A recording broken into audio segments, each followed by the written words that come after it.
Поради тази причина в момента се подготвя цифровото евро. Цифровото евро означава, че всеки от нас ще има индивидуална партида, с която вашите, така да се каже, навици ще могат да бъдат контролирани и вкарвани, така че да бъдат в унисон с възгледите на Брюксел. Разбира се, от тук нататък ще се наслушаме на излияния, как няма да има контрол и така нататък, но само два факта ще ви дам. Първо, спомнете си Кристин Лагард, която пред ваши колеги в едно злополучно интервю от, мисля, че 22 година, след като я разпитваха на дълго и на широко какъв е този проект за цифровото евро, те каза: става дума за контрол. За това става дума. Не за удобство, не за да бъде по-евтино, не за нещо друго. Става дума за контрол.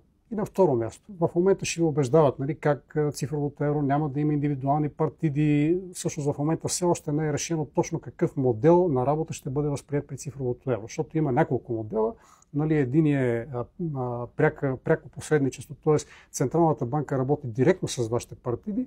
Един е на опосреден модел, т.е. при който имате търговски банки, в които имате партида на своите пари, а търговските банки на своя ред работят централните банки. И имате един хибриден модел, при който, да речем, всяка вечер се прави засечка на вашите баланси. Какъв ще бъде моделът? Тоест да кажем, че модели има, които са ясни.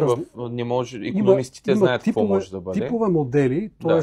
според това какъв модел ще бъде избран, зависи какви ще бъдат възможности на Европейска централна банка и на Българска народна банка да управлява вашите пари. Но това, което трябва да кажем, е, че в момента се правят тестове с така наречените условни плащания. Тоест, независимо дали ще имате партиди, мартиди и така нататък, факт е, че в момента в самата архитектура на цифровото евро са заложени условните плащания. Или с други думи, вие ще можете да направите някакво плащане или да получите плащане само ако отговаряте на определено условие. Това условие може да бъде всякакво. От това, да речем, да имате навършено пълнолетие, когато влизате в магазин, в който се продава алкохол, до това, да речем, дали сте говорили вие през последните 30 дни нещо лошо за Европейската комисия и лично за нейния председател. Това е нещо, което е напълно възможно. Въпрос на дизайн на системата, а критериите ще бъдат определени от там наслед. Та всеки, който си мисли, че просто сменяме едни хартийки с други хартийки, трябва да повдигне капака на куфара и да види, че там отдолу има едно съдържание, което в много случаи не става за